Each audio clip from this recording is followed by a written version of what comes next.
जय मसीह की। मसीह में मेरे प्यारे भाई और बहनों, मैं आपका भाई सूरज एक बार फिर से आप सभी को सत्य की खोज में स्वागत करता हूं। तो चलिए हम शुरू करते हैं हमारे आज के बाइबल अध्ययन।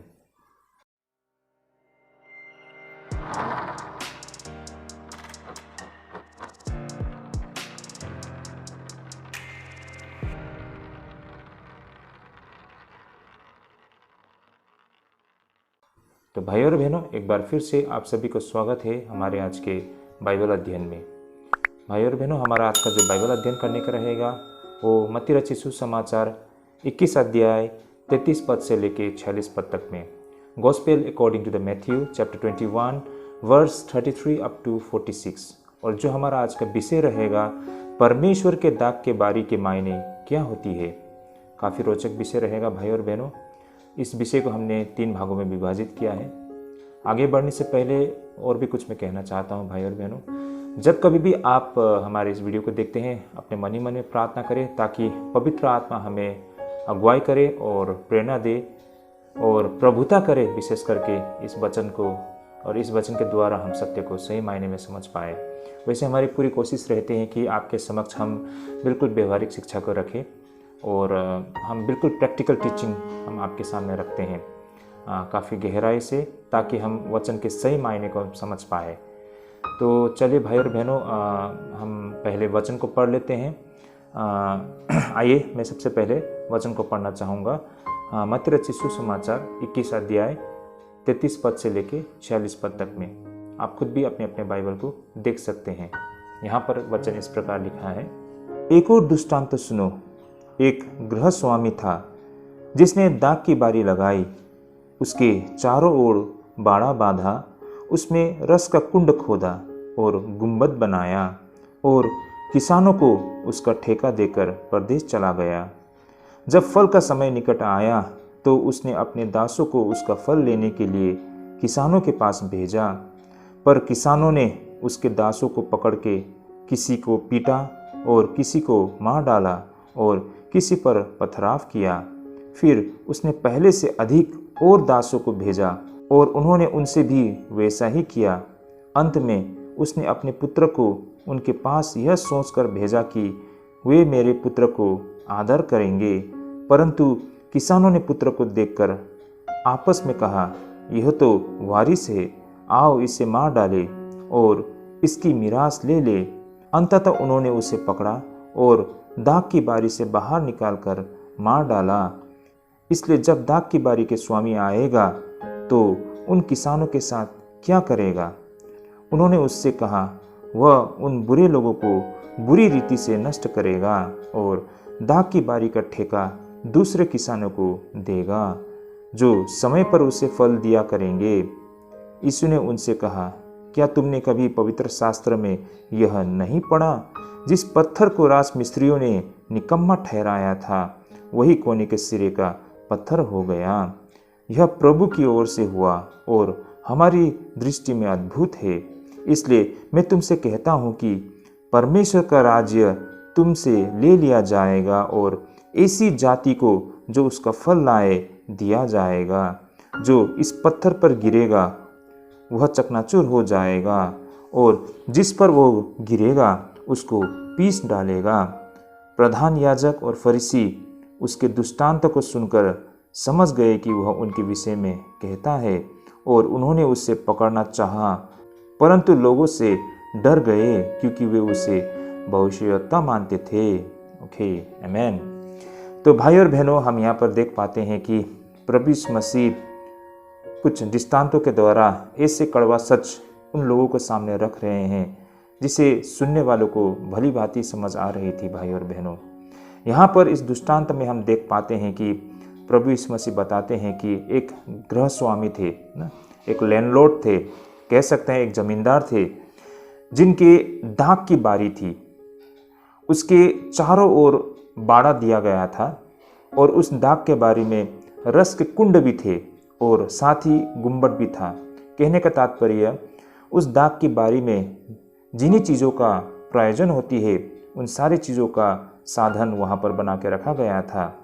जब फल का समय निकट आया तो उस दाख के बारी के स्वामी ने अपने दासों को उनके यहाँ भेजा ताकि किसानों से अपने जो उनका समझौता था ना, उनके बीच में जो एग्रीमेंट हो गया था, उसके तहत अपने रकम को या फिर अपने किराया को वसूल कर सके।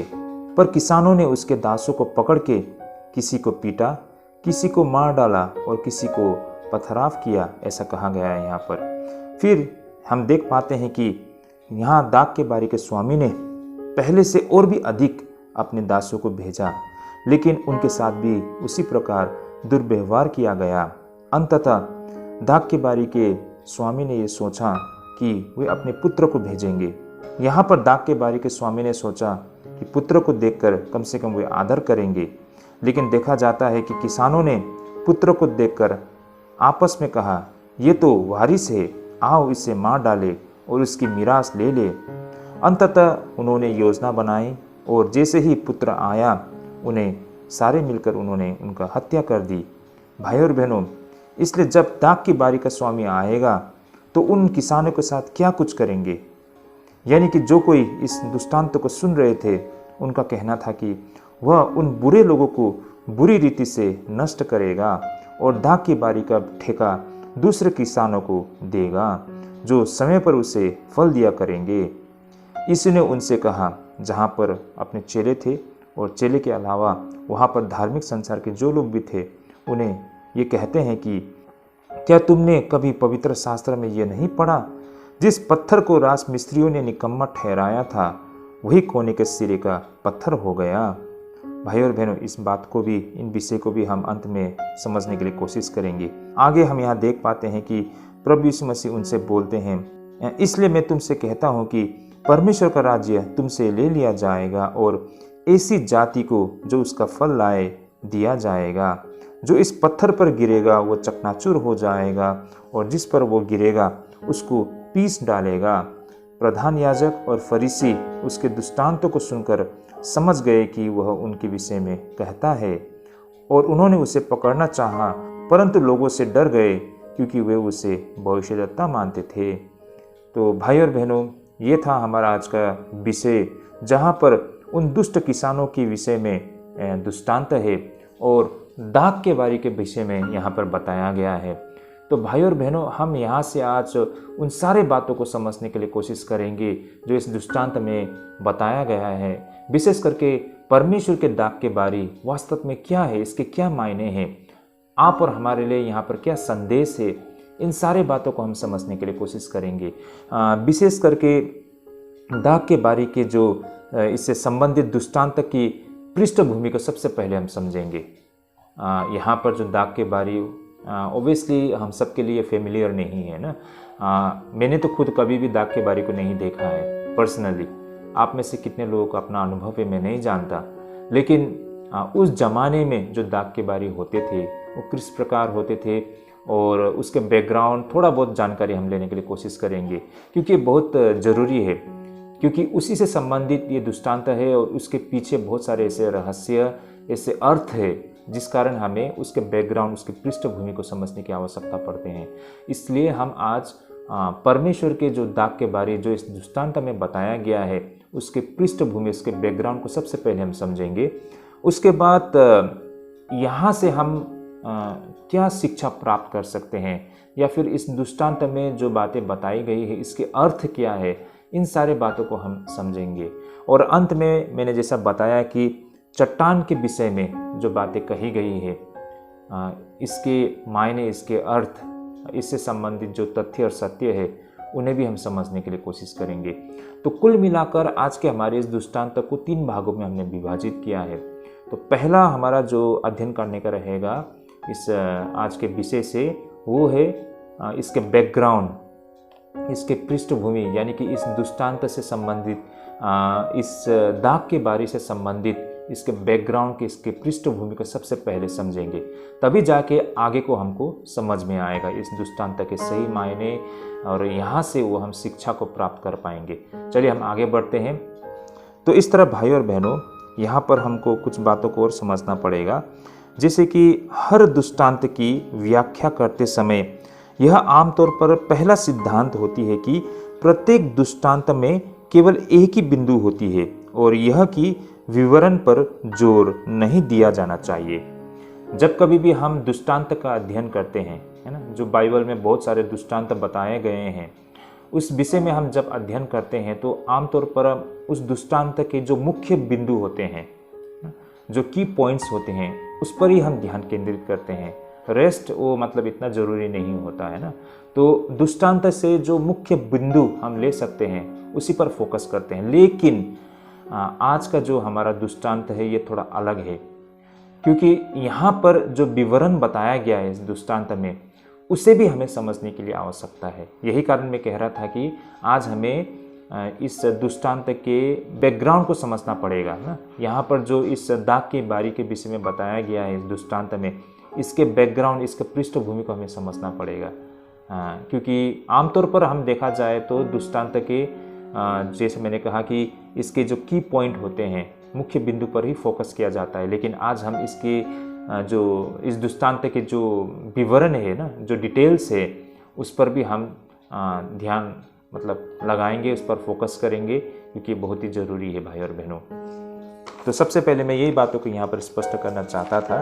अब हम जैसे आगे देख पाते हैं कि इस दृष्टांत के प्रत्येक विवरण इस बात पर आधारित थे कि इसे सुनने वाले के लिए यह परिचित तथ्य था, जैसे कि परमेश्वर के दाख की बारी के रूप में यहूदी राष्ट्र एक परिचित भविष्यवाणी की तस्वीर थी, जिसके बारे में हम यशायाह 5:7 में हम देख सकते हैं।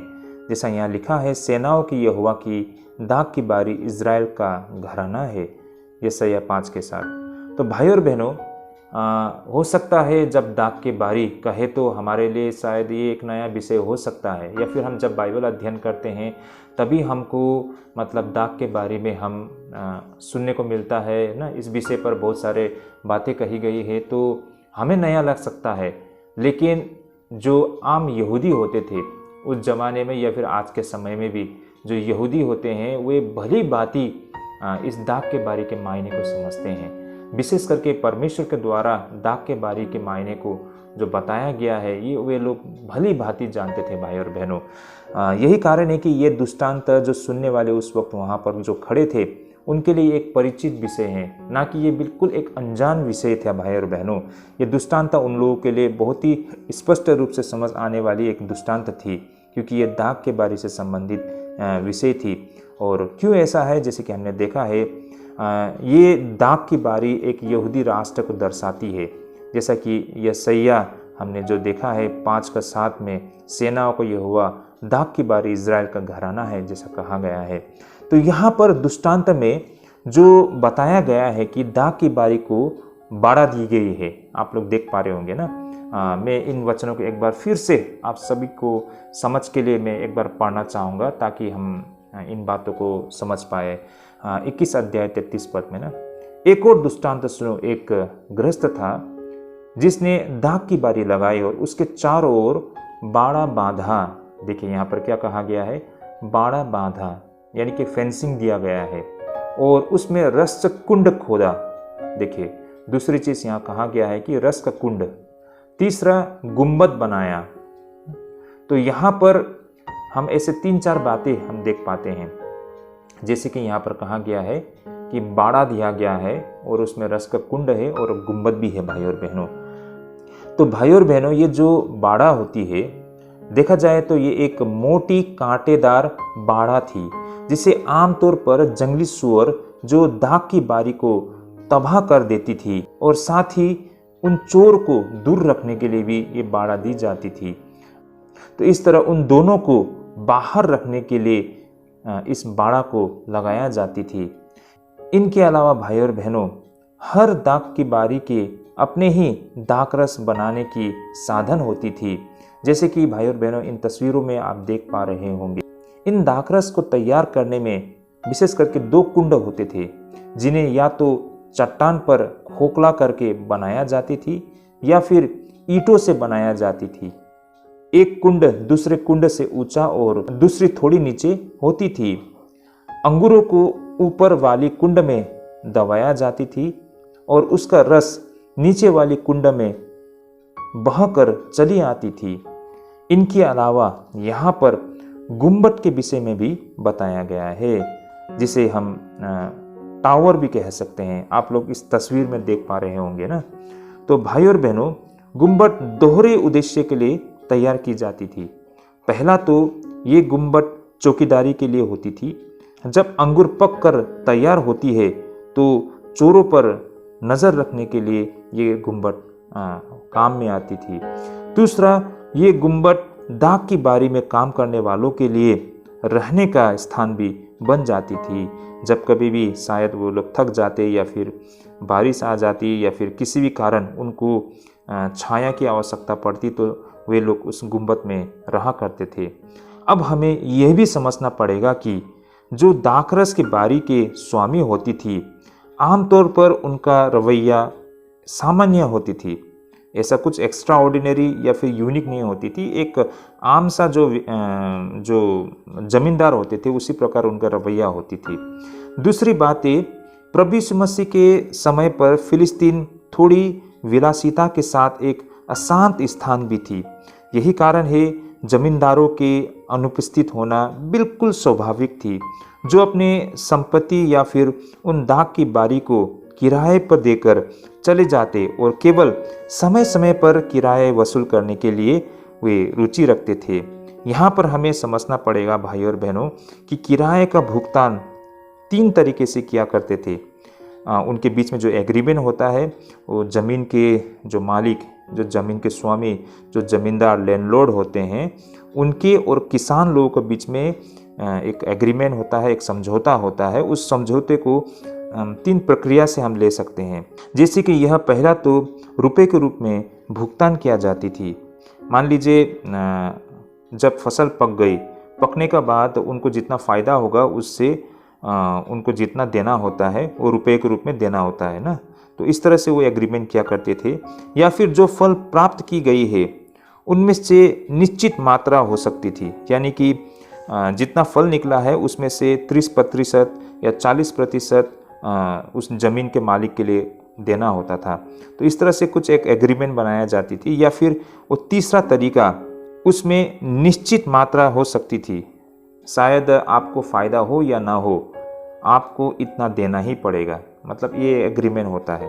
तो इस प्रकार से या फिर इस 3 तरीके से उनके बीच में एक समझौता किया जाता है कि जब उनको भुगतान करना होता है किराया का तो किस तरीके से करेंगे, पैसे के रूप में या फिर फल के रूप में, है ना। तो ये प्रक्रिया को वे लोग अपनाते थे। इन सब के अलावा उस समय फ़लस्तीन की जो आर्थिक स्थिति वो सही नहीं थी और यही कारण उनके बीच में असंतुष्टि हमको साफ साफ दिखाई देती है। आमतौर पर मजदूर की रवैया असंतुष्ट और विरोधी होती थी, क्योंकि शायद वहाँ पर आर्थिक तंगी होती है। इस वजह से मतलब उनके बीच में हम असंतुष्टि या फिर विरोधी भावना हमको दिखाई देते हैं। ऐसे में जो बातें यहाँ पर दृष्टांत में बताया गया है पुत्र की हत्या को लेकर, ये विषय पूरी तरह से बिल्कुल संभव थी भाई और बहनों, और ये बिल्कुल स्वाभाविक थी। यही कारण हम बता रहे हैं कि यहाँ पर जो प्रभु यीशु मसीह दृष्टांत में जो बता रहे हैं, मतलब ये यूं ही उनकी कल्पना नहीं है या फिर ऐसा ही उन्होंने एक मनगढ़ंत कहानी को बता दिया, ऐसा नहीं है, बल्कि वहाँ का ये प्रैक्टिकल उनका एक्सपीरियंस है ना, ये हकीकत है। वहाँ पर ऐसे हालात थे और वहाँ के जो सिचुएशंस वो व्यवहारिक बातों को आधार बनाते हुए प्रभु यीशु मसीह ने ये दृष्टांत कही थी।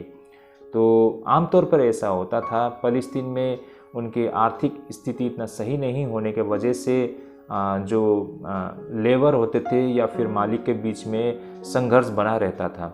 और ये स्वाभाविक है, आज भी हमको दुनिया के हर कोने में दिखाई देता है।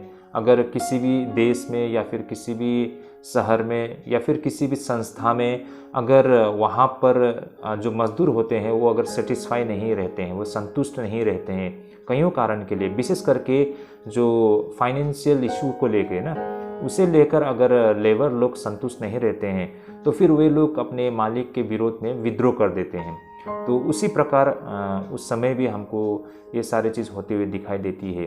तो ये बिल्कुल स्वाभाविक था। ये जो आपके लैंडलॉर्ड होते हैं ना, जो ज़मींदार होते हैं, जो आमतौर पर अपनी ज़मीन किराए पे किसानों को दे देते हैं, उनके बीच में झड़प होती रहती थी ना, उनके बीच में नोक झोंक चला रहता था। इसमें ये खतरा था कि जो किसान होते थे वे उन पर हमला भी कर सकते थे या उनकी हत्या भी कर दिया जा सकता था। तो ये जो दृष्टांत में प्रभु यीशु मसीह बातें बता रही है, बिल्कुल ये एकदम नया बातें हैं या फिर ऐसे मनगढ़ंत बातें हैं, ऐसा नहीं है भाई और बहनों। उस समय का जो हालत है उसी पर आधार करते हुए प्रभु यीशु मसीह ने ये दृष्टांतों को बताया गया है। तो भाई और बहनों, अब यहाँ पर जैसे कि हमने शुरुआत में ही कही थी कि इस दृष्टांत को सुनने वाले बिल्कुल आसानी से ये पहचान कर पाने में बिल्कुल सक्षम थे। ऐसा क्यों है भाई और बहनों, आगे हम समझेंगे। आइए हम इन पहचानों को निर्धारित कर ले। जैसे कि यहाँ पर दाग की बारी किसे कहते हैं, दाग की बारी के मायने क्या है, हमने शुरुआत में भी देखा है। भाई और बहनों, दाग की बारी इज़राइल के राष्ट्र को दर्शाती है। इसे अगर हम आत्मिक रूप में ले तो ये इज़राइल के राष्ट्र को दर्शाती है या दिखाता है ना। दाग के बारी के मतलब इज़राइल का राष्ट्र है और उसकी स्वामी अवश्य परमेश्वर स्वयं है। जैसे कि इस दाग के बारी में जो स्वामी है वो स्वामी स्वयं परमेश्वर है और दाग की बारी इज़राइल है। और यहाँ पर जो कृषक थे वे इज़राइल के धार्मिक अगुवा थे। ठीक है ना भाई और बहनों, आप लोग इन बातों को समझने के लिए कोशिश कीजिए। जो दाग की बारी है वो इज़राइल राष्ट्र है, दाग के बारी के स्वामी यानी कि परमेश्वर है, और उस दाग के बारे में जो काम कर रहे हैं किसान वो धार्मिक संसार के लोग हैं, यहूदी धार्मिक संसार के लोग यानी कि शास्त्री, फरीसी ना, सदुकी, ये सारे लोग, और जिन पर राष्ट्र के कल्याण के लिए परमेश्वर का प्रभाव था। और यहाँ पर इसके अलावा हम देख पाते हैं कि उस दाग के बारी के स्वामी ने किराए को वसूल करने के लिए समय समय पर अपने दासों को भेजा है भाई और बहनों। तो भाई और बहनों, जो दासों को एक के बाद एक भेजा गया था वे परमेश्वर द्वारा भेजा गया भविष्यद्वक्ता या फिर नबी लोग थे। और यही कारण अक्सर उन नबियों को खारिज कर दिया जाती थी। हम सब ने देखा है ना, उन भविष्यद्वक्ताओं को हत्या कर दिया गया था। अगर हम पुराना नियम में देखते हैं तो कईयों बार भविष्यद्वक्ता परमेश्वर की ओर से संदेश लेके आते हैं जिसे वे स्वीकार करने के लिए तैयार नहीं होते हैं और उनकी हत्या कर दी जाती थी। तो जिस तरह यहाँ पर दाग के बारी के स्वामी ने अपने दासों को भेजा किराया वसूल करने के लिए, उनसे बातें करने के लिए, उनके संदेश लेके भेजे, लेकिन किसानों ने उन पर हमला करके उनका हत्या कर दिया, उनके साथ दुर्व्यवहार किया। यानी कि ये जो दास लोग थे ना, जो स्वामी के दास थे, वास्तव में ये उन भविष्यद्वक्ताओं को दर्शाती है भाई और बहनों। और अंत में जो भेजा गया पुत्र, बेशक आप सभी इनको समझ गए होंगे, वो पुत्र और कोई नहीं बल्कि स्वयं प्रभु यीशु मसीह थे। तो इस तरह इस पूरी कहानी में हम यीशु द्वारा एक ही समय में, भाई और बहनों मैं फिर से बोल रहा हूँ, ध्यानपूर्वक सुनिए, यहाँ पर प्रभु यीशु मसीह द्वारा एक ही समय में इज़राइल के इतिहास को और इज़राइल के कयामत के विषय में वर्णन कर रही है। इस दृष्टांत में हम जो देख पा रहे हैं, इस दृष्टांत में पिछले दिनों में इज़राइल के जो पिछले दिन थे, उनके जो इतिहास थे उसको भी दिखा रहा है, या फिर आने वाले समय पे इज़राइल के साथ क्या कुछ होने वाला है इसको भी इस दृष्टांत में दिखाया गया है। तो काफ़ी इंटरेस्टिंग विषय है भाई और बहनों। तो भाई और बहनों, होपफुली आप लोग यहाँ तक समझ गए होंगे। मैंने यहाँ पर इस दृष्टांत के बैकग्राउंड को बताने के लिए कोशिश की है। मैंने यहाँ पर इसके पृष्ठभूमि को आपके सामने रखने के लिए कोशिश की है।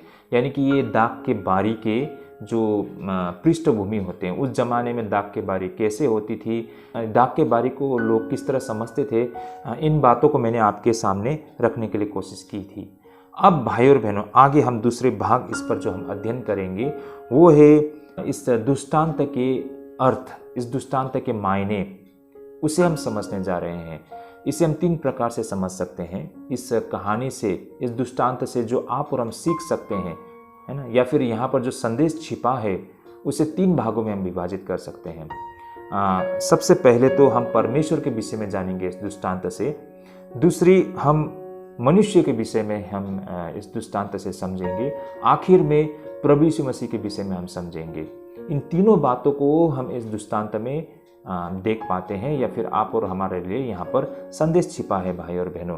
तो चलिए हम एक एक करके इसे समझने के लिए कोशिश करते हैं। बने रहिए मेरे साथ भाई और बहनों। इस दृष्टांत में भाई और बहनों, जैसे मैंने कहा, इन्हें 3 दिशाओं में बताती है। अब इसमें से सबसे पहले मैंने जैसे कहा था कि यहाँ पर इस दृष्टांत में हमें परमेश्वर के विषय में बहुत कुछ जानने का अवसर मिलेगा। इसमें से सबसे पहले ध्यानपूर्वक सुनिएगा भाई और बहनों, इसमें से सबसे पहले परमेश्वर के विषय में यह परमेश्वर के मनुष्य पर भरोसे को दिखाती है। भाई और बहनों, मैं फिर से एक बार कहना चाहूँगा, ये दृष्टांत परमेश्वर का मनुष्य पर भरोसे को दिखाती है। परमेश्वर मनुष्य पर कितना भरोसा करते हैं, उसका ट्रस्ट, ये दृष्टांत हमें इतना कुछ यहाँ पर समझाती है। जिस तरह दाख की बारी के स्वामी ने इसे उन किसानों के हवाले सौंप दिया था और उन पर निगरानी रखने के लिए किसी भी अधिकारी को भी निर्धारित नहीं किया था और वे खुद भी दूर अपने रहने के स्थान पर चले गए थे। इसका मतलब क्या है भाई और बहनों? सीधी सी बात है, यहाँ पर परमेश्वर मनुष्य पर पूरी आदर के साथ अपना कार्य सौंपते हैं। इस तरह हर वो कार्य जो हमें प्राप्त होती है वह एक ऐसा कार्य है जो हमें परमेश्वर के द्वारा करने के लिए दिया गया है। तो भाई और बहनों, परमेश्वर मनुष्य पर इतना भरोसा करते हैं ना, जिस तरह उस दाख के बारी के स्वामी ने उन किसानों पर भरोसा रखा और उन्हें अपना दाख के बारी को सौंप कर वो दूर चले गए, है ना। और उसी तरह भाई और बहनों, परमेश्वर ने भी हम मनुष्य पर इतना भरोसा किया है और हमें कुछ दायित्व और जिम्मेदारी दी गई है। ये परमेश्वर का भरोसा हम पर दिखाई देती है भाई और बहनों। भाई और बहनों, इसे हमें हल्के से नहीं लेना चाहिए। परमेश्वर ने हम पर इतना विश्वास दिखाया है, उस विश्वास को हमें नहीं तोड़ना है भाई और बहनों। इसे हमारा प्रथम कर्तव्य ना, एकदम फर्स्ट प्रायोरिटी इसे हमें देना चाहिए और इसे बिल्कुल सीरियसली, बहुत ही मतलब गंभीरता से इसे हमें लेना चाहिए। जितनी भी छोटी होने दो या कितनी भी बड़ी होने दो, जो दायित्व, जो जिम्मेदारी, जो रेस्पॉन्सिबिलिटी हमें परमेश्वर से मिलता है, ये परमेश्वर का हम पर भरोसे को दिखाता है। उस भरोसे को क्या आप तोड़ना चाहोगे? भाई और बहनों, आप परमेश्वर के कर्तव्य को पूरा नहीं करके आपने परमेश्वर के भरोसे को तोड़ा है, ये बात को हमें समझना होगा। तो ये कुछ हम विशेष करके सबसे पहले परमेश्वर के विषय में हम जान सकते हैं इस दृष्टांत से। अब आगे हम देख पाते हैं कि ये दृष्टांत हमें परमेश्वर के धैर्य के विषय में बताती है। परमेश्वर के पेशेंस ना, उनके धैर्य के विषय में, उनके धैर्य के विषय में यहाँ बताती है। किस तरह दाख के बारी के स्वामी ने बार बार अपने दासों को भेजा था। आप सभी ने देखा होगा ना, आप सभी ने देखा होगा, दाख के बारी के स्वामी अचानक प्रतिशोध के साथ नहीं आया। जब दासों को गाली दी गई और उसके साथ दुर्व्यवहार किया गया, फिर भी उस स्वामी ने उन किसानों को उनकी निवेदन का जवाब देने के लिए उन्हें बार बार मौका दिया। तो इससे हम ये समझ पाते हैं कि परमेश्वर मनुष्य के सब पापों को सहन करता है और उन्हें यूं ही त्याग नहीं देता है। भाई और बहनों, इससे हम देख पाते हैं कि परमेश्वर का धैर्य को ना, उनका पेशेंस को, किस तरह उस दाख के बारी के स्वामी ने अपने दासों को भेजा ना उन किसानों के पास, लेकिन उन किसानों ने उन दासों के साथ कितना दुर्व्यवहार किया है ना। उनके साथ मार पिटाई की, उनके साथ मतलब गाली गलौज किया, उन पर मतलब हमला किया गया। फिर भी उस दाख की बारी के स्वामी ने उन्हें मौका दिया और दूसरी बार और भी ज़्यादा मतलब अपने दासों को भेजा उन्हें समझाने के लिए, लेकिन उनके साथ भी ऐसा ही कुछ किया। आखिर में दाख की बारी के स्वामी ने अपने स्वयं के पुत्र को भेजा। तो यहाँ पर दिखाई देता है कि कितना पेशेंस है ना। ऐसा नहीं है कि मतलब जैसे ही उन्होंने उनके जो दासों के साथ जो व्यवहार किया तो अगली बार उन्होंने फौज भेज दिया, है ना। शायद आप और हम होते तो हम भड़क जाते ना, अरे ये मेरा ज़मीन है, मैंने अपने ज़मीन को तुम लोगों को मतलब काम करने के लिए दिया है ना, ये मेरी ज़मीन है, अब मेरे ही ज़मीन में मुझे आने नहीं देते हो, ऐसा कहकर हम तो पूरा भड़क जाएंगे ना। यहाँ पर दाख के बारी के स्वामी ने ऐसा कुछ करते हुए हमको नहीं दिखाई देता है ना। जब उनके दासों के साथ दुर्व्यवहार किया तो उन्होंने फिर से दोबारा अपने दासों को भेजा, उससे भी बात नहीं बनी तो फिर उन्होंने अपने पुत्र को स्वयं भेजा, है ना। तो कहने का मतलब परमेश्वर ने अपने भविष्यद्वक्ताओं के इजरायलियों के बीच में भेजा।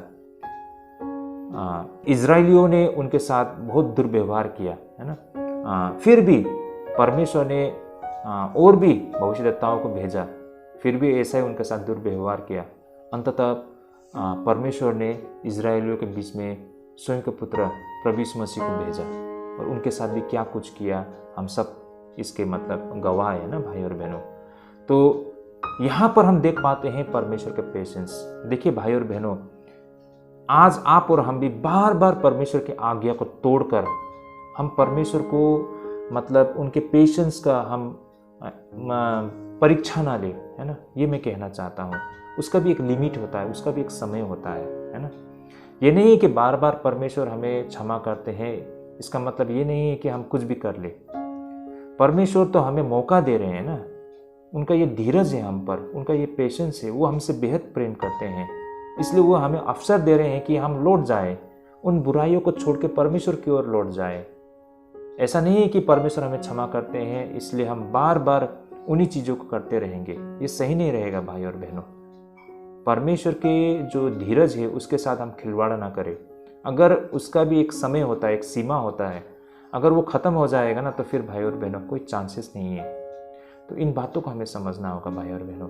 तो यहाँ पर हम परमेश्वर के धीरज को देख पाते हैं, जो आज आप और हम भी अपने जीवन में शायद हमने अनुभव किया है। तो हमें करना भी चाहिए, उसको एहसास भी करना चाहिए भाई और बहनों। ये बातों को हम यहाँ से इस दृष्टांत से समझते हैं। अब तीसरी बात, ये दृष्टांत हमें परमेश्वर के न्याय के विषय में बताती है। जैसे कि दाख की बारी के स्वामी ने किसानों से दाख की बारी को लेकर दूसरे किसी किसान को दे दिया है, जैसे कि हम इन दृष्टांतों में भी देख पाते हैं। भाई और बहनों, इससे हम ये सीख सकते हैं कि परमेश्वर के सबसे कठोर न्याय तब होता है जब वह हमारे हाथों से वह कार्य को ले लेता है जिसे करने के लिए वह हमसे चाहते थे। भाई और बहनों, इस प्रकार वो व्यक्ति अपने सबसे निचले स्तर पर पहुंच जाती है जब वह परमेश्वर के लिए बेकार ठहर जाती है। भाई और बहनों, ये बहुत ही गंभीर विषय है। कहीं हम भी परमेश्वर के लिए बेकार तो नहीं ठहरे हैं? याद कीजिए इन बातों को। परमेश्वर हमें बार बार मौका देते हैं, वो अवसर देते हैं, हमें अपॉर्चुनिटी देते हैं ताकि हम अपने कर्तव्य को उठाएं, है ना, अपने कर्तव्य को पूरा करें और परमेश्वर के नज़र में, है ना, उनके नज़रों में हम मतलब योग्य ठहरे। परमेश्वर हमें अवसर देता है, हम पर उन्होंने बहुत धीरज दिखाया है। भाई और बहनों, बहुत समय पर हम इसे बहुत हल्के से ले लेते हैं और परमेश्वर के द्वारा प्राप्त किया जो हमने अपॉर्चुनिटी है, जो कर्तव्य जिम्मेदारी है, उसे हम बहुत ही हल्के से लेते हैं, उसके साथ हम दुर्व्यवहार करते हैं। अंततः क्या होता है, वो अपॉर्चुनिटी हमारे हाथों से चला जाता है। ये उस व्यक्ति के लिए सबसे बुरा दिन, सबसे मतलब दुख भरा समय होगा भाई और बहनों, जब परमेश्वर उसके हाथों से वो अपॉर्चुनिटी को ले लेते हैं और किसी और को दे देते हैं ना। कितना मतलब क्या कहेंगे ऐसे व्यक्तियों को ना, आपके हाथों से उस जिम्मेदारी को लेकर किसी और को दे देना, ये मतलब उस व्यक्ति के लिए बोल सकते हैं कि खत्म हो गया है।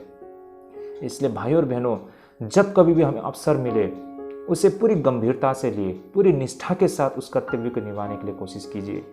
तभी जाके आप आगे जाके और भी बड़ी बड़ी कर्तव्यों को निभाने का अवसर मिलेगा।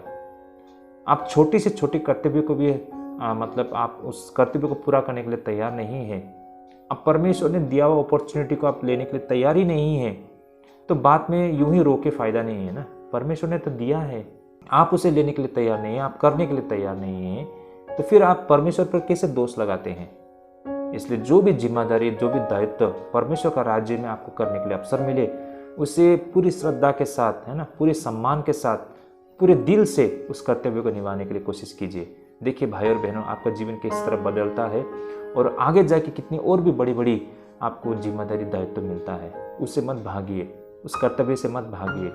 अगर आप उन कर्तव्यों से भागते हैं, उन दायित्वों को नहीं उठाते हैं, तो जिस तरह उस किसानों से वो दाख की बारी को ले गया और किसी और जो योग्य किसान थे उन्हें दे दिया, कहीं आपके साथ भी ऐसा कुछ ना हो, है ना।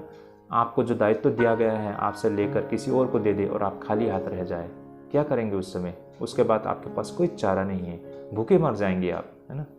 आत्मिक रूप से आप भूखे ठहरेंगे और आत्मिक रूप से आप भूखा रहने का मतलब नष्ट की ओर बढ़ना है। तो ये कुछ हो सकता है भाई और बहनों। ये सारी बातें हमको यहाँ से समझ में आती है। अब भाई और बहनों, ये दृष्टांत हमें मनुष्य के विषय में बताती है।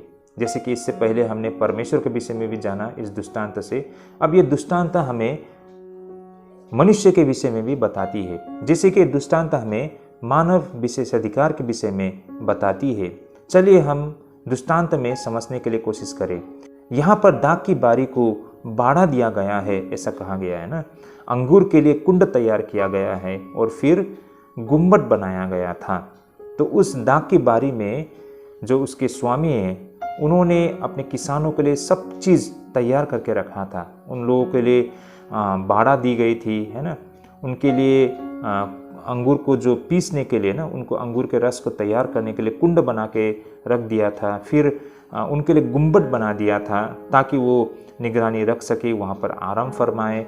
तो इस तरह से हर वो साधन को उस दाख के बारी के स्वामी ने तैयार करके रखा था, जो किसानों के काम को बिल्कुल आसान बना देती है और उन्हें इससे अच्छी तरह से निर्वाह करने में बिल्कुल सक्षम बना देती थी। तो भाई और बहनों, यहाँ से हम ये समझ सकते हैं कि परमेश्वर हमें केवल कार्य करने के लिए नहीं देती है, बल्कि वह हमें ऐसा करने का साधन भी देती है। भाई और बहनों, तो ये कितनी अच्छी बात है।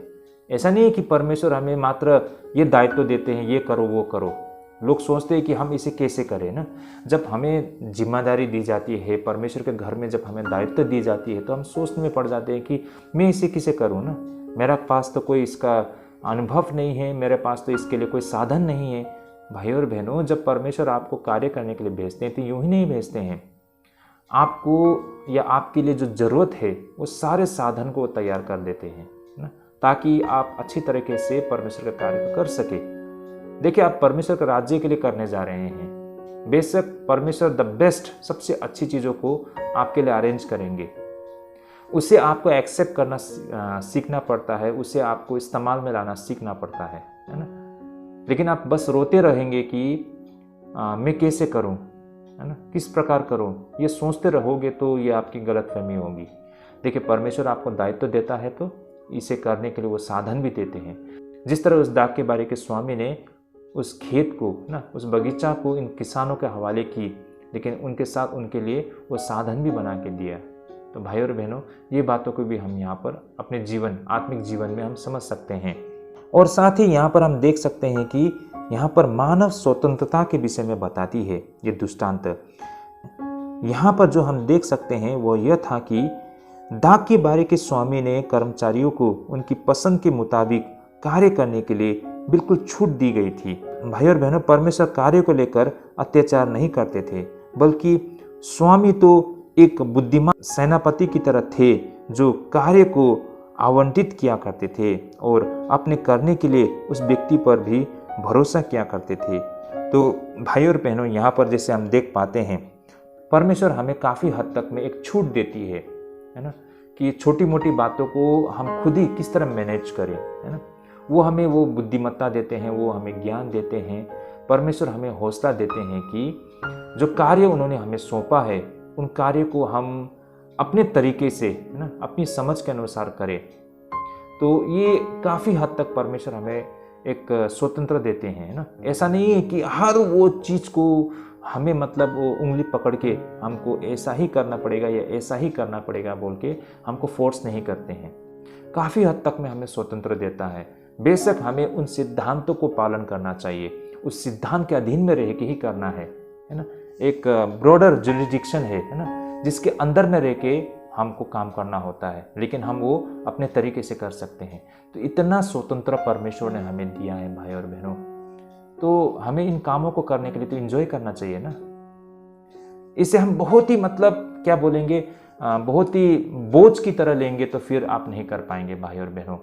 लेकिन इसे हम सम्मान के साथ ना, आदर के साथ, प्रेम के साथ करते हैं तो परमेश्वर का कार्य को करने में आप एंजॉय करोगे भाई और बहनों। आपको वो खुशी और शांति और आनंद मिलेगा। परमेश्वर हमें वो साधन देती है, परमेश्वर कार्य करने के लिए हमें छूट देती है। तो इससे ज़्यादा क्या चाहिए भाई और बहनों। जिस तरह वहाँ पर इस दृष्टांत में हम देख पाते हैं कि दाख के बारी के स्वामी उन किसानों को छूट देती है ना, बोलते हैं कि ये मेरा बगीचा है, ये सारे बाउंड्री है ना, ये सारे साधन है, इनके इस्तेमाल करो और मैं अंत में आके तुम्हारे साथ किराया लूँगा। तो हर वो डिटेल को परमेश्वर नहीं बोल रहे हैं कि ऐसा करना है वैसा करना है ना। उन किसानों पर भरोसा करते हैं, उन पर छोड़ दिया गया उनको। तो उसी प्रकार परमेश्वर भी हम पर भरोसा करते हैं और हमें वो दायित्व देते हैं करने के लिए, हमें काफ़ी हद तक छूट भी देती है। हमें बस उस सिद्धांत के अधीन में रह के करना है काम। तो भाई और बहनों, इससे ज़्यादा हमें क्या चाहिए? परमेश्वर हम पर कितना भरोसा करते हैं, इस बात को थोड़ा समझिए ना भाई और बहनों। तब तो आपको एहसास होगा कि हमारा दायित्व कितना गंभीर और कितना मतलब जिम्मेदारी का ये एक रेस्पॉन्सिबिलिटी है ना। तो काफ़ी इंटरेस्टिंग है भाई और बहनों। और साथ ही ये दृष्टांत हमें मानव पाप के जानबूझकर करने के विषय में भी बताती है। जैसे कि यहाँ पर हम इन दृष्टांतों पे देख पाते हैं कि किसान और मजदूर अपने स्वामी के खिलाफ जानबूझकर विद्रोह, अवज्ञा की नीति को अंजाम दे रही है। भाई और बहनों, पाप परमेश्वर के विपरीत है। ये हमारा अपना निर्णय और मार्ग होगा, क्योंकि हम भली भांति जानते हैं कि परमेश्वर का मार्ग क्या है। तो कहने का तात्पर्य भाई और बहनों, यहाँ पर उस समय उन किसानों ने जो कुछ भी परमेश्वर के दासों के साथ और परमेश्वर के पुत्र के साथ किया, वे खुद जिम्मेदार है इसके लिए, है ना। क्यों नहीं? उनको अच्छी तरह से पता है ना कि वो लोग जो कर रहे हैं गलत कर रहे हैं। उनको ये पता है कि वो जमीन उनकी नहीं है ना। वे तो वहां पर किराए पर है। उनको उन जमीन का देखभाल करना चाहिए था। उनके पास जो एग्रीमेंट की गई थी, उस समझौता के तहत उन्हें जो वापस उनके स्वामी को लौटाना था या देना था या भुगतान करना था, उन्हें करना चाहिए, है ना। उनके जो स्वामी के जो दास थे, उनके पुत्र को उन्हें पूरी आदर सम्मान देना चाहिए। उनको ये सारी बातें पता थी, फिर भी उन्होंने ये सब किया। तो बेशक ये जानबूझकर किया हुआ गलती है ना, ये पाप है। और ये वो लोग ये नहीं बोल सकते हैं कि हमने अनजाने में की है। देखिए भाई और बहनों, हम भी हमारे जीवन में बहुत बार ऐसे पाप करते हैं। ऐसा नहीं है कि हमको ये पता नहीं था, अनजाने में हमने किया है। हमने जानबूझकर वो सारे पापों को किया है और इसका जिम्मेदार हम खुद होंगे भाई और बहनों। उस मार्ग को हमने खुद चुना है। हम ये बात में एक्सक्यूज नहीं दे सकते हैं ना। हम ये बोल नहीं सकते हैं कि परमेश्वर मेरे को तो पता नहीं था, मैं तो अनजान था। ऐसा बहुत कम होता है भाई और बहनों। आमतौर पर हमें भला और बुरा को हमें पता होता है, हम जानते हैं, और हम जानबूझकर अपने स्वार्थ के कारण हम वो गलत काम करते हैं, वो पाप कर बैठते हैं। तो ये हमने खुद लिया हुआ निर्णय है और इसका जिम्मेदारी भी हम खुद को लेना पड़ेगा। तो इस बात को हमें यहाँ पर समझना होगा भाई और बहनों। उसी प्रकार भाई और बहनों, यहाँ पर अब अंत में हम देखते हैं प्रभु यीशु मसीह के विषय में। ये दृष्टांत जो बातें हमें यीशु मसीह के विषय में बताते हैं, उसे हम समझने के लिए कोशिश करते हैं। जैसे कि ये दृष्टांत ने परमेश्वर के विषय में बताया, इस दृष्टांत ने मनुष्य के विषय में बताया, ये दृष्टांत हमें यीशु मसीह के विषय में भी जानने का अवसर देता है। ये दृष्टांत यीशु के विषय में दावों को बताती है। यह हमें स्पष्ट रूप से दिखाता है कि यीशु खुद के भविष्यवक्ताओं के उत्तराधिकारी से बाहर निकलती है। जो भी उनसे पहले आए थे, प्रभु यीशु मसीह से पहले जो कोई भी आए थे, वे परमेश्वर के दूत थे। कोई भी उन्हें उस सम्मान से वंचित नहीं कर सकता, ये सच है भाई और बहनों। लेकिन फिर भी वे दास थे। इसके विपरीत प्रभु यीशु मसीह स्वयं पुत्र थे। इन फर्क को हमें करना आना चाहिए। यह दृष्टांत यीशु के अब तक का सबसे स्पष्ट दावों में से एक था, जो ये दिखाता है कि वो भिन्न है, उन भविष्यद्वक्ताओं से भिन्न है। देखिए, हमने देखा है कि आमतौर पर यहाँ पर जो लोगों का, उस समय के जो लोगों का प्रभु यीशु मसीह को लेकर उनका जो सोचना था, वे लोग क्या सोचते थे। जैसे कि 21 पद 46 पद में, जैसे कि इस दृष्टांत के अंत में बताया गया है कि और उन्होंने उससे पकड़ना चाहा, परंतु लोगों से डर गए, क्योंकि वे उसे भविष्यद्वक्ता जानते थे। तो कहने का तात्पर्य, लोगों का नज़रों में प्रभु यीशु मसीह दृष्टांत थे, लेकिन हकीकत वो बिल्कुल अलग था भाई और बहनों ना। आज हम जानते हैं कि प्रभु यीशु मसीह स्वयं पुत्र थे। बेशक उनसे पहले जितने लोग आए थे, वे परमेश्वर के दास, उनके नबी, भविष्यद्वक्ता थे, लेकिन प्रभु यीशु मसीह स्वयं पुत्र था। ये फर्क हमें दिखाता है। इस दृष्टांत में हमने देखा है, दाख के बारी के स्वामी ने जिन दासों को भेजा था और अंत में जो पुत्र को भेजा था, कितना अंतर है ना, कितना फर्क है। वही कुछ हमको यहाँ दिखाई देता है कि भविष्यद्वक्ता और यीशु मसीह में भाई और बहनों। यीशु मसीह स्वयं पुत्र थे और इससे आगे जितने भी आए थे वो परमेश्वर का भविष्यद्वक्ता था। यीशु मसीह भविष्यद्वक्ता नहीं थे, बल्कि स्वयं वो पुत्र थे। इन बातों को हमें समझना होगा। बहुत सारे यहूदी लोग, है ना, या फिर जो मुसलमान लोग होते हैं उनके नज़रों में प्रभु यीशु मसीह भविष्यद्वक्ता, उनका मानना है कि यीशु मसीह परमेश्वर का पुत्र नहीं है, वो एक भविष्यद्वक्ता है, एक नबी है, उनका मानना है। लेकिन ये गलतफहमी है। देखिए यहाँ पर इस दृष्टांत में बिल्कुल स्पष्ट हम यहाँ पर देख पाते हैं ना कि यीशु मसीह के पहले बेशक जितने आए थे वो परमेश्वर का दास, परमेश्वर के सेवक, भविष्यद्वक्ता, नबी थे, लेकिन प्रभु यीशु मसीह स्वयं वो पुत्र थे। भाई और बहनों, तो ये दृष्टांत हमें प्रभु यीशु मसीह के दावों को बिल्कुल स्पष्ट रूप से भी दिखाती है। और इनके अलावा भाई और बहनों, यह दृष्टांत यीशु के बलिदान के विषय में भी बताती है। ये स्पष्ट कहता है कि यीशु जो जानता था कि आगे क्या होने जा रहा है, इस दृष्टांत में हम देख सकते हैं कि दुष्टों के हाथों से पुत्र का हत्या किया गया था और आगे भी क्या होगी इस विषय में यीशु को कभी कोई संदेह नहीं था। भाई और बहनों, यहाँ पर प्रभु यीशु मसीह इसलिए नहीं मरा क्योंकि उसे मरने के लिए मजबूर किया गया था, बल्कि वे तो स्वेच्छा से मृत्यु के मुंह में चला गया था। भाई और बहनों, तो इस तरह भाई और बहनों, ये दृष्टांत यीशु मसीह के बलिदान को दिखाती है। जिस तरह ये दृष्टांत में हम देख पाते हैं कि जो पुत्र को उस दाख के बारी के स्वामी के द्वारा भेजा गया था, उनकी हत्या कर दी गई थी ना, उसी प्रकार परमेश्वर ने प्रभु यीशु मसीह अपने पुत्र को भेजा और उनके साथ क्या कुछ किया गया हम सब जानते हैं। तो यहाँ पर हम देख पाते हैं कि यीशु मसीह ये सारी चीज़ों को देख पाते थे, है ना। जिस तरह उन्होंने दृष्टांतों को बताया, उनको पता था कि उनके साथ क्या कुछ होने वाला है। तो यहाँ पर प्रभु यीशु मसीह को किसी ने ज़बरदस्ती नहीं की है, बल्कि स्वेच्छा से प्रभु यीशु मसीह ने परमेश्वर के जो संदेश ना लेकर लोगों के बीच में पहुँचे हैं ना, उस सत्य को लेकर पहुँचे हैं, लेकिन लोगों ने उसे स्वीकार नहीं किया और उनके साथ क्या कुछ करने वाले हैं लोग प्रभु यीशु मसीह देख पाते थे और यही कुछ होते हुए भी हमको दिखाई देता है अंत में ना भाई और बहनों। तो ये दृष्टांत यीशु मसीह के बलिदान के विषय में भी बताती है। तो यहाँ तक हमने आज के दृष्टांत के दूसरे भाग को हमने समझा है। पहले तो हमने देखा है इस दृष्टांत के पृष्ठभूमि को, उसके बाद हमने देखा है कि इस दृष्टांत से आप और हमारे लिए क्या संदेश है ना, इस दृष्टांत के क्या मायने हैं, यहाँ से हम क्या शिक्षा प्राप्त कर सकते हैं, इन बातों को हमने देखा है। और अंत में इस दृष्टांत के अंत में उन चट्टान के विषय में बताया गया है। अब इन चट्टान के विषय में भी थोड़ा कुछ हम समझने के लिए कोशिश करते हैं भाई और बहनों। जैसे कि हम यहाँ पर देख पाते हैं कि जो पत्थर के विषय में, जिस चट्टान के विषय में बताया गया है, उसके प्रतीक क्या कुछ है उसे हम समझने के लिए कोशिश करते हैं। अब ये दृष्टांत उस पत्थर के चित्र के साथ भाई और बहनों यहाँ पर समाप्त होती हुई हमको दिखाई देता है। यहाँ पर वास्तव में दो तस्वीरें, पहला तो वो वाली बिल्कुल स्पष्ट है जो कि 42 पद में बताया गया है। आइए पहले इस वचन को हम पढ़ लेते हैं। यीशु ने उनसे कहा, क्या तूने कभी पवित्र शास्त्र में यह नहीं पढ़ा कि जिस पत्थर को राजमिस्त्रियों ने निकम्मा ठहराया था, वही कोने के सिरे का पत्थर हो गया। ओके, ये थे 42 पद भाई और बहनों।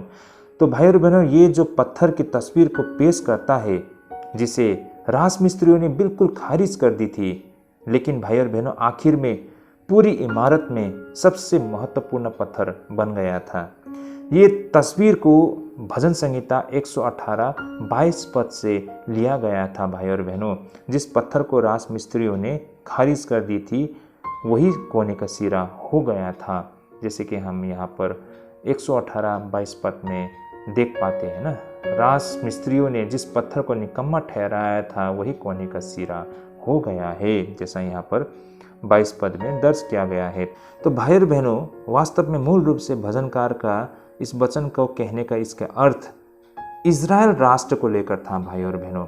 जैसे कि मैंने बिल्कुल शुरुआत में भी कहा था ना, यशायाह नबी के पुस्तक से, तो इज़राइल वो राष्ट्र था जिसे तिरस्कृत और अस्वीकार किया गया था। यहूदियों से सभी लोग घृणा करते थे। हम सब ने देखा होगा ना कि यहूदी जाति अन्य बहुत से जातियों का दास और नौकर रहा था, लेकिन जिस जाति को सभी लोगों ने तुच्छ जाना था, वही परमेश्वर की चुनी हुई जाति बन गई थी। आप सभी को याद होगा इजरायली जाति किस तरह, है ना, मिस्र देश में 400 साल तक में वे लोग दासत्व में रहे ना। उसी प्रकार उन्हें बेबीलोन में भी दासत्व में लेके गया था। उसी प्रकार हम देख पाते हैं कि रोमी शासन के अधीन वो लोग रहे थे, उनको, या फिर कहने का मतलब इजराइल जाति को हमेशा दुनिया के लोगों ने तुच्छ नज़र से देखा है ना, उनको बहुत ही नीची नज़रों से देखा, उनके साथ बहुत अत्याचार किया गया है, उनके साथ बहुत ही बुरा बर्ताव किया गया है। लेकिन हम देख पाते हैं कि वही अंत में जाके एक चुना हुआ जाति बना है ना, जिसे लोगों ने ठुकरा दिया था, जिस जाति को लोगों ने निचली नज़रों से देखा था, वही अंत में जाके चुनी हुई जाति बन गई थी।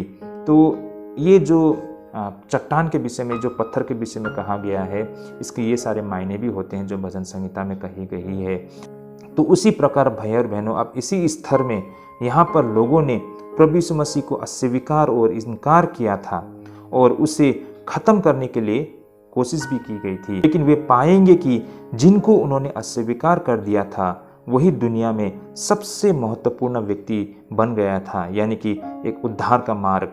तो भाई और बहनों, ये रोमन सम्राट जूलियस था जिन्होंने ईसाईयत को ख़त्म करने और पुराने मूर्ति पूजक देवताओं को वापस लाने के लिए कोशिश की थी, लेकिन वह पूरी तरह से असफल रहा। हमने इतिहास में कई दफ़े देखे हैं ना, दुनिया के हर एक कोने में जहाँ तक यीशु मसीह का सुसमाचार पहुँचा है वहाँ पर उनका विरोध किया गया है ना। लोगों ने हमेशा से परमेश्वर के संदेश को दबाने के लिए कोशिश किया है, लेकिन इसका नतीजा बिल्कुल विपरीत था भाई और बहनों ना। बेशक बहुत अत्याचार हुआ, बहुत कुछ किया गया, लेकिन क्या वहाँ पर ईसाईयत या प्रभु यीशु मसीह का संदेश नहीं पहुँच पाया? ऐसा बिल्कुल नहीं है भाई और बहनों। देखिए, आज भारत में भी हम देख पाते हैं बहुत जगह पर हमको मसीह भाइयों बहनों पर अत्याचार होते हुए दिखाई देते हैं ना। हाँ, बेशक कुछ तो ऐसे हैं कि जो मसीह कहलाते हैं लेकिन मसीह की तरह कार्य नहीं करते हैं, है ना, मसीह के शिक्षा के मुताबिक नहीं चलते हैं। वो मसीह के नाम को एक तो बदनाम भी करते हैं और बिल्कुल गलत तरीके से वो पेश आ रहे हैं।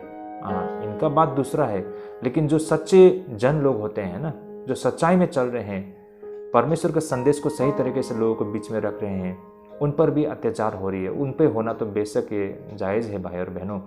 तो उन पर जो अत्याचार हो रही है, देखिए भाई और बहनों, जितना भी अत्याचार हो, मसीहों का मुंह बंद नहीं हो पाएगा ना, उनको दबा नहीं पाएंगे। परमेश्वर दूसरी ओर से एक दूसरी तरीके से उनके लिए मार्ग खोल देते हैं।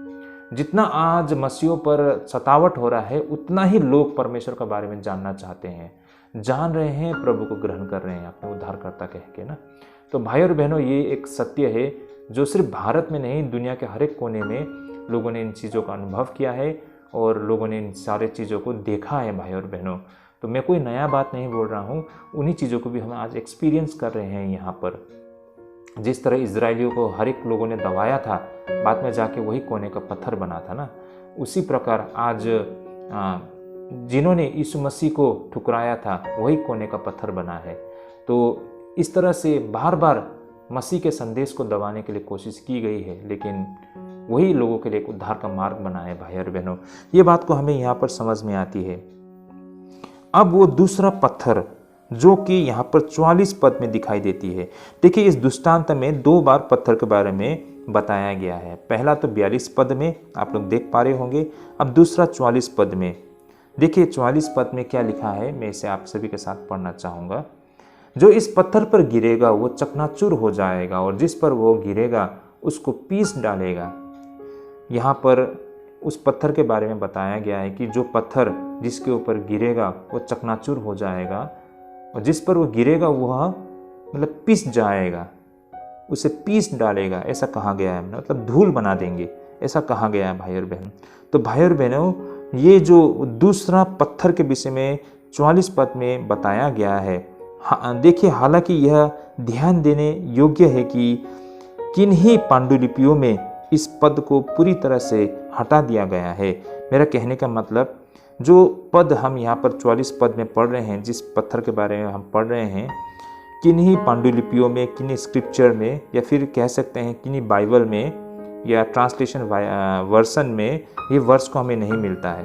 मतलब 44 पद को हटा दिया गया है। लेकिन आज जो हम अध्ययन कर रहे हैं तो हम यहाँ पर तो देख पाते हैं कि 44 पद में यहाँ पर उस पत्थर के विषय में दर्ज किया गया है। तो ये दूसरी बार इस दृष्टांत में पत्थर के बारे में दर्ज किया गया है। तो यह एक और कठिन तस्वीर को पेश करता है भाई और बहनों।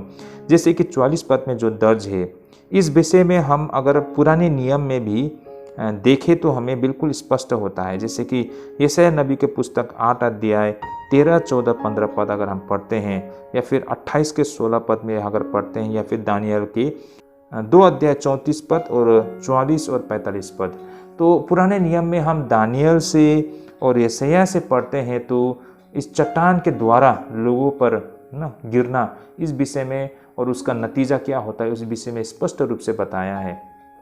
एनीवे मैं यशायाह से पढ़ना चाहूँगा 8 अध्याय 13, 14, 15 पद में। जैसा यहाँ लिखा है, सेनाओं के यहोवा ही को पवित्र जानना, उसी पर डर मानना और उसका भय रखना, और वह शरणस्थान होगा, परंतु इज़राइल के दोनों घरानों के लिए ठोकर का पत्थर, ठेस की चट्टान, और यरूशलेम के निवासियों के लिए फंदा और जाल होगा। और बहुत से लोग ठोकर खाएंगे, वे गिरेंगे और चकनाचूर होंगे, वे फंदे में फंसेंगे और पकड़े जाएंगे। जिस तरह यहाँ पर यशायाह में बताया गया है कि ये चट्टान उन पर गिरने पर वो मतलब चकनाचूर हो जाएंगे। इसी प्रकार अगर हम यशायाह के 28 अध्याय 16 पद में अगर हम देखते हैं तो यहाँ पर कहा गया है कि प्रभु यहोवा यूँ कहता है, देखो मैंने सियोन में नींव का पत्थर रखा है, पर परखा हुआ पत्थर, कोने का अनमोल और अति दृढ़ नींव के योग्य पत्थर, और जो कोई विश्वास रखे वो उतावली न करेगा।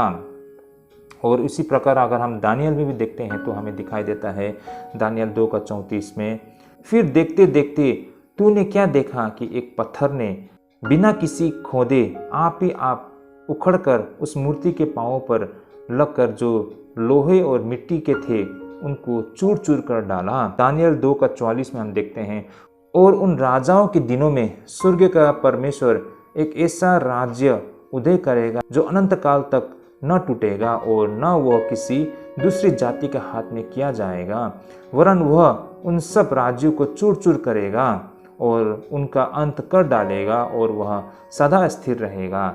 जैसे कि तूने देखा कि पत्थर किसी के हाथ के बिना खोदे पहाड़ में से उखड़ा, और उसने लोहे, पीतल, मिट्टी, चांदी और सोने को चूर चूर किया। इसी रीति महान परमेश्वर ने राजा को जताया है कि इसके बाद क्या क्या होने वाला है। न स्वप्न में और न उसके फल में कुछ संदेह है। हम ये सारे पुराने नियम के वचनों में उन पत्थर के विषय में बताते हुए हमको दिखाई देती है भाई और बहनों। तो मेरा कहने का मतलब यहाँ पर इनके पीछे के विचार यह थे कि ये जो पत्थर है जो कि हमें पुराने नियम में दिखाई देती है, ये यीशु मसीह में सारांशित है भाई और बहनों। मैं फिर से कहता हूँ, ये जो पुराने नियम में जिस पत्थर के विषय में यहाँ पर दर्ज किया गया है, ये यीशु मसीह में सारांशित होती है। प्रभु यीशु मसीह नींव का पत्थर है भाई और बहनों, जिस पर सब कुछ बनाया गया है, और जो कोने का पत्थर सब कुछ एक साथ बांधे रखता है।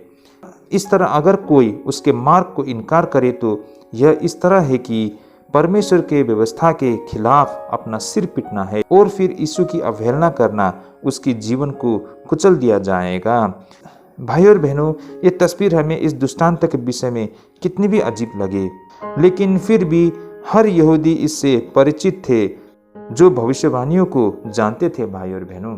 तो इस प्रकार भाई और बहनों, ये जो चट्टान के विषय में यहाँ पर बताया गया है, लोगों को इसके मायने भली भांति जानते थे, और वास्तव में हम देख पाते हैं वो चट्टान स्वयं प्रभु यीशु मसीह थे, जिन्होंने यीशु मसीह की आज्ञाओं को पालन नहीं किया, जिन्होंने उसे अस्वीकार किया। उनके साथ क्या कुछ होता है हमने देखा है। और इस तरह हमने देखा है कि यहूदियों ने प्रभु यीशु मसीह को अस्वीकार कर दिया था ना, खारिज कर दिया था। जिस तरह उस दाग के बारी के जो स्वामी ने अपने पुत्र को भेजा और उसकी हत्या कर दी गई थी, उसी प्रकार यहूदियों ने प्रभु यीशु मसीह को अस्वीकार किया, उसकी हत्या कर दी गई थी। तो क्या हुआ उसका नतीजा? वो चूर चूर बन गए ना, वो टुकड़े टुकड़े हो गए, वो धूल की तरह गायब हो गए। और 70 ईस्वी के आसपास जब रोमियो ने सारा यरूशलेम को तहस नहस कर दिया ना, उनके मंदिर को तोड़ दिया जो उनका विश्वास का केंद्र बिंदु था भाई और बहनों, उनके मंदिर तबाह हो गए, है ना।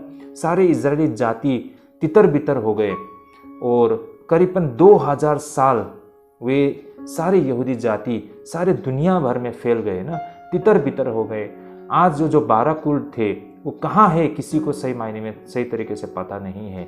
अब 2000 साल बाद जाके अब इजरायली देश फिर से एकजुट हो रहे हैं भाई और बहनों, लेकिन जितना नुकसान हो गया उसका भरपाई कभी नहीं हो पाएगा। पिछले 2000 साल उन्होंने इन दंड को भोगा है भाई और बहनों। जिस तरह उन्होंने यीशु मसीह के साथ जो कुछ भी किया उसका नतीजा आज दिखाई दे रहा है भाई और बहनों।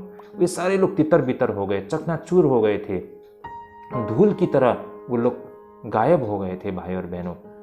इज़राइल में और कोई नहीं रह गया था, सब तितर बितर हो गए थे, उनका मंदिर टूट के नष्ट हो गया था। आज तक वे मंदिर को दोबारा वे लोग खड़ा नहीं कर पाए हैं। तो जिन्होंने यीशु मसीह को अस्वीकार किया उनके साथ क्या कुछ होता है हमने देखा है पिछले दिनों में भाई और बहनों। ये वचन इस तरह पूरा होते हैं। ये जो पत्थर जिसके ऊपर गिरता है वो तहस नहस चकनाचूर धूल की तरह मतलब गायब हो जाता है भाई और बहनों। यही कुछ होते हुए देखा है और होते भी रहेंगे, इस तरह ये वचन पूरा होता है। तो भाई और बहनों, आज के जो दृष्टांत से हमने विशेष करके जो कुछ सीखा है वो था परमेश्वर के मनुष्य पर भरोसे को। तो भाई और बहनों, ये दृष्टांत हमें परमेश्वर का मनुष्य पर भरोसे को दिखाती है। ये चीज़ हमको यहाँ पर आज इस दृष्टांत से हमें सीखने को अवसर मिलता है। ये दृष्टांत हमें परमेश्वर के धैर्य के विषय में बताते हुए हमको दिखाते हैं कि किस तरह मनुष्य ने परमेश्वर का बार बार विरोध किया, किस तरह मनुष्य जाति ने परमेश्वर का आज्ञा को तोड़ के उनको कितना दुख दिया है, तब भी परमेश्वर अपने धैर्य को दिखाते हैं। वो बार बार मनुष्य जाति को मौका देते हैं। इन चीज़ों को हमने यहाँ पर देखा है भाई और बहनों। परमेश्वर के भरोसे को हमने देखा है कि परमेश्वर किस तरह मानव जाति पर भरोसा करते हैं, उन्हें अवसर देते हैं, उनके हाथों में अपने दायित्व को सौंपते हैं। भाई और बहन, इस दृष्टांत से ये सारे बातें हमने देखा है। इस दृष्टांत में हमने देखा है कि परमेश्वर का न्याय किस तरह होता है ना। जब कोई अगर परमेश्वर के आज्ञा को पालन नहीं करते हैं, है ना, उनके कर्तव्य को पूरा नहीं करते हैं, तो उनके हाथों से वो निकाल कर किसी और को दे देते हैं। परमेश्वर अपना न्याय को जब करते हैं तो ये सबसे अफसोसजनक समय होता है उस व्यक्ति के लिए। और साथ ही हमने देखा है कि ये दृष्टांत हमें मनुष्य के विषय में भी बताते हुए, जैसे कि ये दृष्टांत हमें मानव विशेषाधिकारों के विषय में बताती है भाई और बहनों। यहाँ पर परमेश्वर हमें कुछ भी कर्तव्य देते हैं, कुछ भी कार्य करने के लिए देते हैं, तो परमेश्वर उसके साथ हमारे लिए साधन भी देते हैं। तो हमें घबराने की आवश्यकता नहीं है भाई और बहनों। बस परमेश्वर में भरोसा रख के हमको आगे बढ़ चलना है। परमेश्वर हमारे लिए मार्ग बनाता है। इन बातों को भी हमने यहाँ पर समझा है भाई और बहनों। साथ ही इस दृष्टांत में हमने देखा है कि परमेश्वर मानव जाति को स्वतंत्रता के विषय में भी ये बताते हैं भाई और बहनों। परमेश्वर लोगों को अपना कार्य करने देते हैं, लेकिन उसके साथ हमें बहुत सारे वो छूट भी देते हैं, वो स्वतंत्रता भी देते हैं। हमें उस सिद्धांत के अंदर रह के ही मात्र बिल्कुल फ्री से ना, बिल्कुल स्वतंत्र होकर हम अपने कर्तव्य को निभा सकते हैं। इसमें हम बहुत इंजॉय करते हैं परमेश्वर का कार्य को, है ना। बहुत इससे हमको एक्सपीरियंस मिलता है, अनुभव मिलता है, परमेश्वर के विषय में जानने का अवसर मिलता है। तो ये छूट परमेश्वर हमें देते हैं। हम पर वो डिक्टेट नहीं करते रहते हैं ना, हम पर वो अत्याचार दबाव नहीं देते हैं, बल्कि हमें वो फ्रीडम देते हैं करने के लिए। तो ये बातें हम आज इस दृष्टांत से समझ सकते हैं। ये दृष्टांत हमें मानव उत्तरदायित्व के विषय में भी बताते हैं ना, कि किस तरह हम अकाउंटेबल है। परमेश्वर हमें जो जिम्मेदारी देते हैं, दायित्व देते हैं, उसका हिसाब किताब हमें देना पड़ता है ना। उससे हम मतलब दूर नहीं हट सकते हैं, हमें उसका पूरा हिसाब देना पड़ता है। तो यही कारण है कि जो कर्तव्य परमेश्वर हमें देते हैं उसे पूरी निष्ठा के साथ, पूरी ईमानदारी के साथ हमें करना होता है। ये बातें भी हमको समझ में आती है भाई और बहनों। साथ ही ये दृष्टांत हमें मानव पाप के जानबूझकर करने का उसका नतीजा क्या होता है ये भी बताते हैं। जैसे भाई और बहनों, कोई भी जो पाप करते हैं उसके हम स्वयं जिम्मेदार होते हैं, है ना। हमने जानबूझकर उस पाप को क्या होता है तो उसकी जिम्मेदारी को भी हमें ही उठाना पड़ता है। इस विषय में भी हमने आज जाना है भाई और बहनों। अंततः ये दृष्टांत में प्रभु यीशु मसीह के विषय में जानने के लिए भी हमें अवसर मिलता है कि किस तरह ये दृष्टांत ये बताती है कि प्रभु यीशु मसीह स्वयं परमेश्वर का पुत्र थे ना कि वो कोई भविष्यद्वक्ता थे। ये बातें समझने के हमें अवसर मिलता है। साथ ही यहाँ पर प्रभु यीशु मसीह के बलिदान के विषय में भी हमें जानने का अवसर मिलता है कि जो प्रभु यीशु मसीह का बलिदान था ना, वो उस बलिदान के विषय में प्रभु यीशु मसीह अच्छी तरह से जानते थे और स्वेच्छा से उन्होंने मानव जाति के लिए बलिदान दी थी। ये सब जानते हुए है ना, ये बातें हमको यहाँ पर समझ में आती है। तो ऐसे बहुत सारे बातें परमेश्वर के विषय में, मनुष्य के विषय में, यीशु मसीह के विषय में इस दृष्टांत से हम सीख सकते हैं। ये दृष्टांत इजराइलियों के इतिहास को दिखाता है। ये दृष्टांत उनके जो नतीजा होने वाला है ना, उनका जो अंत किस तरह होने वाला है ना, वे लोग किस तरह से तबाह होने वाले हैं आने वाले समय में, उसको भी दिखाया। जो कि 70 ईस्वी के आसपास जब रोमन शासन के द्वारा उन पर हमला करके उनका सब मतलब तहस नहस कर देते हैं ना, चकनाचूर कर देते हैं, उस विषय में हमने सीखा है ना, हमने देखा है। और साथ ही यहाँ पर जो चट्टान के विषय में बताया गया है, इसके सही मायने को भी हमने समझा है। तो भाई और बहनों, हमने बहुत कुछ इस दृष्टांत से सीखा और समझा है। होपफुली आप लोगों को ये बातें समझ में आई है और इससे आप लोगों को आत्मिक जीवन के लिए बहुत सारे प्रेरणा मिलती होगी। मैं विश्वास करता हूँ आप लोगों को इस वचन के द्वारा बहुत सारा प्रभुता मिला होगा, ये भी मैं विश्वास करता हूँ। तो हमने जो कुछ सीखा है उसे हम और भी गहराई से समझने के लिए कोशिश करेंगे, इस पर हम मनन करेंगे भाई और बहनों, और इसे हम अभ्यास में लाने के लिए कोशिश करेंगे। तो आज के लिए हमारा यहीं तक था बाइबल अध्ययन, यहीं पे हम स्थगित करते हैं। अगली दफ़ा ज़रूर जुड़िए और इस वीडियो को ज़्यादा से ज़्यादा शेयर कीजिए अपने दोस्तों, अपने फ्रेंड्स सभी के साथ, ताकि उन तक ये सत्य पहुँच पाए। और साथ ही भाई और बहनों, हमारे चैनल को सब्सक्राइब करें ताकि हर समय आप तक सही समय में इसका नोटिफिकेशन पहुंच सके, और इसे शेयर भी कीजिए ताकि बहुत लोगों तक ये सच्चाई पहुंच सके। तो आज के लिए हम यहीं पे स्थगित करते हैं। प्रभु आप सबको ढेरों आशीष करे, परमेश्वर आप सभी को अगुवाई करे। जय मसीह की।